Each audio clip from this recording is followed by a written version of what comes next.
This is chapter 2, and we're going to start with 2-1, organizing data, and this is the first lecture from Excel. Over here I have example 2-1 and 2-2, and this is what's called raw data. This is the data set that was given to me in the book.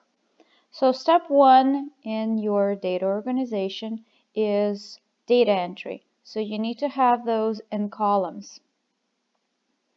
Example 2-1 gives me 25 Army inductees were given a blood test to determine their blood type.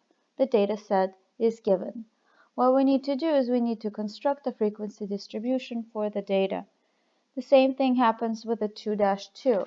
The 2-2 is the record high temperatures in degrees in Fahrenheit for each of the 50 states. What we need to do is exactly the same thing, the frequency distribution. The difference between 2-1 and 2-2, notice that these are not numbers.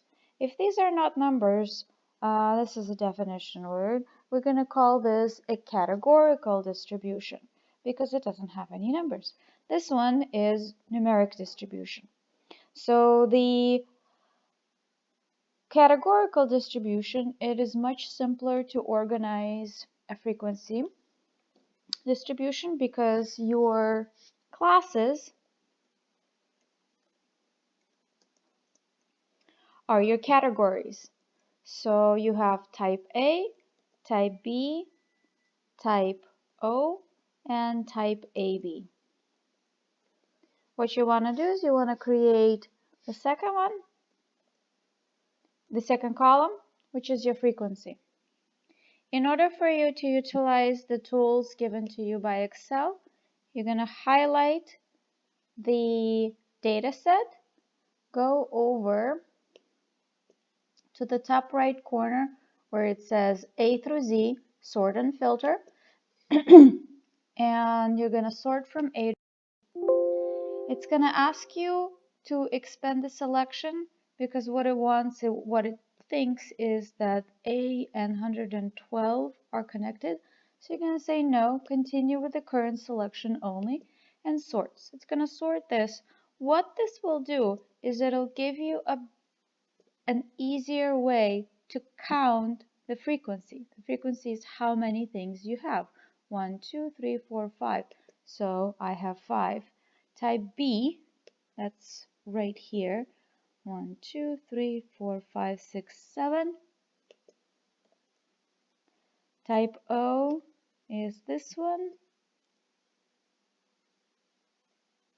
I counted 9. And AB, I can see that there's only 4. Perfect. You have your frequency distribution. With the second data, I'm going to highlight the whole thing. And I already have my distribution started over here. I'm going to go to the AZ.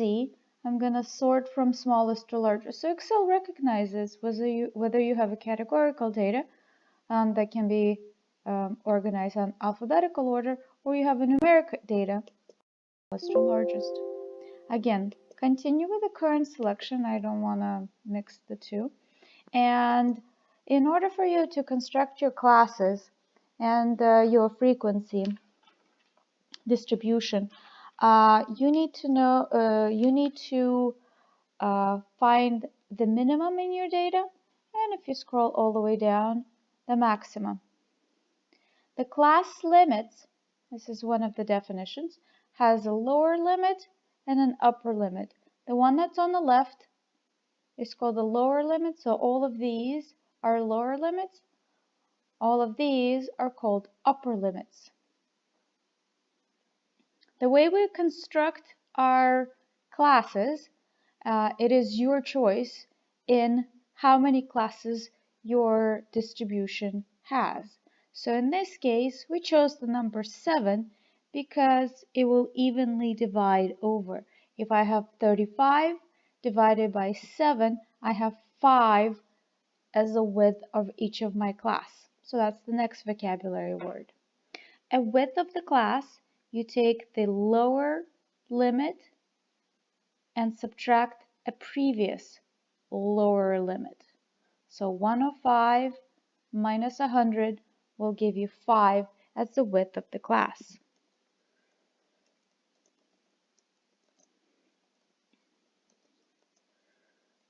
Is equal to 105 minus 100, which is equal to 5. Notice that the class width must remain exactly the same throughout the class. So if you decide that you're going to have 7 classes of width 5, that means that you're going to start at 100. Your next class will start at 105.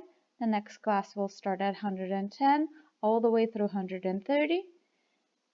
Now, if your second class starts with 105, the previous class has to end at 104. It is very important that you do not have any classes overlapping, because if you have ending at 105 and starting at 105, the issue is, where does the 105 measurement go? Does it go in the class number 1 or class number 2?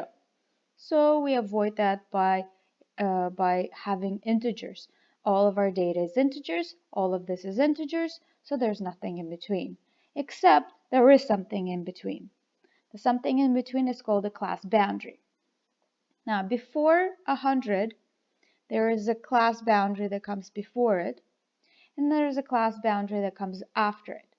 What I'm interested in is the boundaries between classes. So if you have 104 and 105, you want the number in between class 1 and class 2. So you take an average between 105 and 104. Well, this is 104.5. It's exactly in the middle between 104 and 105. The same thing goes for the next class. Between 109 and 110 is 109.5. Between 114 and 115 is 114.5. Then I have 119.5. Then I have 124.5, 129.5, and I'm going to finish with the last boundary, 134.5. Now, if you wanted to have a boundary before this one, you would have, I'm just going to stick it over here, 99.5. That's the boundary that comes before 100. The book would write this right over here. It would state that 99.5 is the lower boundary, 205 is the upper boundary. Either of the answers is acceptable. Now, as far as the frequency is counting how many of your numbers fit into my class. So I have class highlighted, so I need to count what are the temperatures that are 100 to 104, including 100, including 104. So go all the way up, and then notice there's only 2. So that's your frequency for class number 1. Class number 2. Let me draw a little line over here. Class number 2, you have 105 and 109. So from 105 all the way to 109, that's 8 entries. So that's your frequency. Now the next class should have a lot more. 110 through 114. 110 through 114, all of those. So I have 29 minus 11. That gives you to 18. So another good thing about Excel is it has these numbers that help you with counting and making sure that you didn't lose anything. If you're being careful, the next class will come out to frequency of 13. The next class is 7. The next class is 1. And then you can see those on the bottom between 125 to 129 and between 130 and 134. Perfect. So this is my frequency. A cumulative frequency is when you start adding things up. So in the beginning, there's only 2. If you're at second class, that means that you take the data from second class and the first class, so you're up at 10. If you add the next class, you get 28. If you add the next class, you're up at, I believe, 41. If you add the next class,